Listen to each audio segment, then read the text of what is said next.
ये मुझे मालूम है कि ये सेकेंड इनिंग में जहाँ स्थापित होंगे वहाँ भी अपने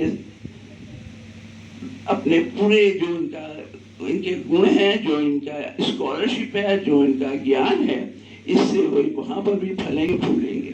मुझे नहीं मालूम कि इनको क्या मिलेगा, लेकिन ये मैं जरूर जानती हूँ कि ये इससे अच्छा कुछ लेंगे और उसके वो हकदार है। चौधरी जी से मेरा जो भी संपर्क विभाग में रहा वो बहुत सी खट्टी मीठी यादों का है, जैसा होना चाहिए, क्योंकि हर अध्यक्ष से हर कोई खुश नहीं होता, लेकिन कुछ अध्यक्षों से सब लोग खुश हो जाते हैं और कुछ अध्यक्ष ऐसे होते हैं जिनसे कोई खुश नहीं होता। तो मैं उनमें तो नहीं थी, मुझसे कोई खुश ना हो पूरी तरह से, लेकिन मैं उन अध्यक्षों में जिससे कोई खुश होता था, कोई खुश नहीं होता था। तो कभी चौधरी जी मुझसे खुश हो जाते थे, कभी प्रसन्न हो जाते थे, कभी आके बहुत अच्छी प्यार से मेरे पास बैठते थे, कभी मेरी किसी बात पे इनको रंजिश हो जाती थी, कोई बात मेरी पसंद नहीं आती थी, कोई प्रपोजल में कहती थी ऐसा नहीं हो पाएगा, या मैं इनको कोई काम देती थी और वो अपने काम के आधिक्य में उसको न कर पाते हों तो मैं इनको डांट भी देती थी कि आपने क्यों लिया था, मना करते थे नहीं करेंगे हम। तो इस तरह के हमारे मीठे खट्टे अनुभव हैं, उनको मैं छिपाना नहीं चाहती। मैं ये नहीं, मेरी प्रकृति और मेरा स्वभाव ऐसा नहीं है, मेरी पर्सनैलिटी ऐसी नहीं है कि मैं यहाँ के कहूँ हाँ हाँ हम लोगों के बड़े अच्छे संबंध थे और हम बहुत अच्छी तरह से रह रहे थे और हमारा कभी वो मैं नहीं कह सकती। जो थी स्थिति वो मैं आपको बतानी हूँ, लेकिन चौधरी साहब के बारे में मेरी एक हमेशा राय बनी रही, जो मैंने इन सबको हमेशा जाहिर की कि Chaudhary is a very good teacher, he knows his subject well. और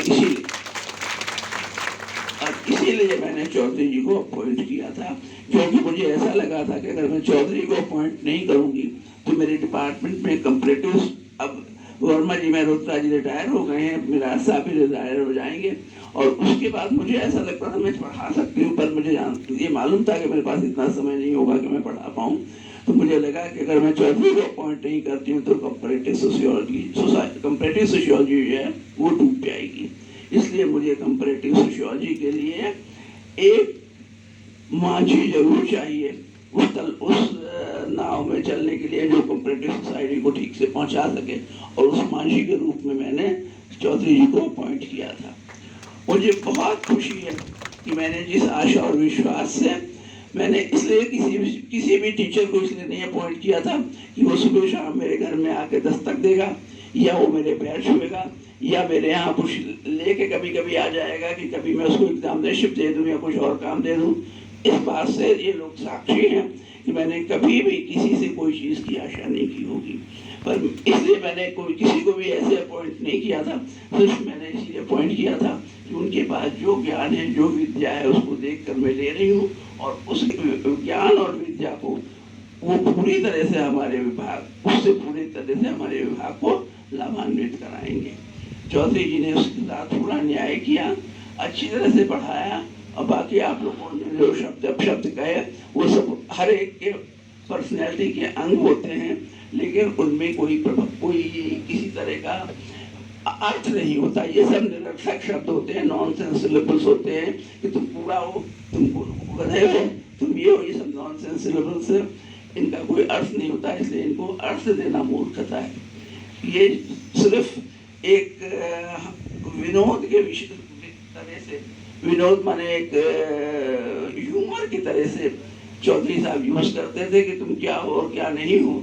ये सब कोई भी ऐसे शब्द नहीं थे जिनका उनके मन में कोई सार्थक भाव रहता हो, ऐसा कुछ भी नहीं था। मैं जानती हूँ कि मैं भी कभी कभी बहुत शब्द बोल देती हूँ जिनका कोई अर्थ नहीं होता है। जैसे मैं कह देती हूँ पागल हो, इसका मतलब ये नहीं है कि तुम पागल खाने में जाने लायक हो। इसका मतलब यही है कि तुम इसको ध्यान ही नहीं दे रहे हो कि हम क्या कह रहे हैं। पागल आदमी क्या करता है, ध्यान नहीं देता है। तो भाई पागल हो, सुन नहीं रहे हो तुम क्या कह रहे हैं। तो इस तरह के कुछ शब्द मैं भी प्रयोग करती हूँ, और मैं जानती हूँ कि मेरा ऐसा कोई भाव नहीं होता कि मैं उसको सीधे सीधे आपको छिपाना चाहूँ। वो बोलने के क्षण के साथ ही विलीन हो जाते हैं। ये शब्द जैसे ही बोले जाते हैं वैसे ही विलीन हो जाते हैं। अगर उनसे 5 मिनट बाद पूछिए कि आपने किसको गधा कहा है, मुझको पागल कहा, ना हमें याद रहेगा ना इन्हें याद रहेगा, क्योंकि अनायास मुँह से निकलते हैं। इसलिए उन शब्दों का कोई महत्व नहीं है। चौधरी जी ने एक बहुत अच्छे टीचर की भूमिका निभाई है, इसलिए मैं इनकी आभारी भी हूँ और इनको धन्यवाद भी देती हूँ। शरद जी के साथ मेरा कोई किसी तरह का सहयोग भी नहीं हुआ, कभी हम उनके साथ भी नहीं रहे क्योंकि हमारे रिटायर होने के बाद वो अपॉइंट हुए थे। लेकिन शरद जी से मेरा जो अपना संबंध है वो सुनकर आप लोगों को हंसी भी आएगी और आपका आप लोगों का उनके प्रति सम्मान भी बढ़ेगा, शायद मेरे प्रति भी बढ़ जाए थोड़ा सा। शरद जी हमारे बहनोई हैं, इनकी पत्नी, हम उसका असली नाम तो जानते नहीं है क्या है, बेबी कहते थे, बेबी मेरी छोटी बहन है और ये उनके पति हैं, इसलिए मैंने इनको हमेशा एक ऐसे ही रूप में देखा है जिस रूप में किसी छोटी बहन के पति के रूप को देखा जाता है। और जब भी मैं इनसे मिलती हूँ तो मैं इनका हाल कम पूछती हूँ, बेबी और बच्चों का हाल ज्यादा पूछती हूँ। इसलिए शरद जी से शायद अब मिलना कम हो जाएगा यहाँ जाने के बाद। पता नहीं, वो इतने शांति प्रिय व्यक्ति हैं, इतने एकाकी रहने वाले व्यक्ति हैं, पता नहीं विश्वविद्यालय कितना आएंगे, मेरे घर कितना आएंगे, हम इनके घर कितना जाएंगे, तो इनसे मिलना मेरा जरूर कम हो जाएगा, इस बात का मुझे दुख है। लेकिन ये चिरायु अपने अध्ययन में, अपने मनन में डूबे रहें और अच्छे से अच्छा काम करें, लखनऊ विश्वविद्यालय का नाम करें, ये मेरी इनके प्रति कामना है, शुभकामना है और आशीर्वाद है।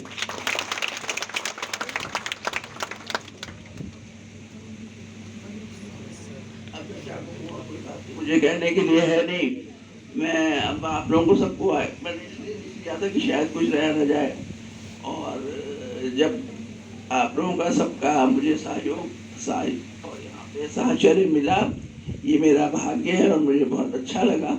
और मुझे ऐसा लग रहा है कि जब मैं विभाग में काम करती थी उससे ज़्यादा अच्छा मुझे डिपार्टमेंट अब लग रहा है, क्योंकि उस समय मेरे दायित्व थे, मेरे काम थे, उन सबके साथ मेरी भूमिका और मेरे संबंध आप लोगों के साथ बनते थे। आज मैं एक फ्री बर्ड हूँ, मेरा किसी से कोई चीज़ से मेरा दायित्व नहीं है, लेकिन अधिकार मेरे सब चीज़ों पर है। ये साहू जी की कृपा है, उन्होंने अधिकार मुझे सब दिए हैं, लेकिन कर्तव्य और दायित्व कोई भी नहीं दिया है। इसलिए बड़े सुख से मैं अपनी कोई भी भूमिका निभा सकती हूँ। इसके लिए साहू जी को और विभाग के सभी अध्यापकों को बहुत बहुत धन्यवाद। आप लोगों ने मेरे इतने खराब गले को सहा और मेरी बैठी हुई स्थिति को स्वीकार किया, मैं आप सबकी बहुत आभारी हूँ। Thank you madam.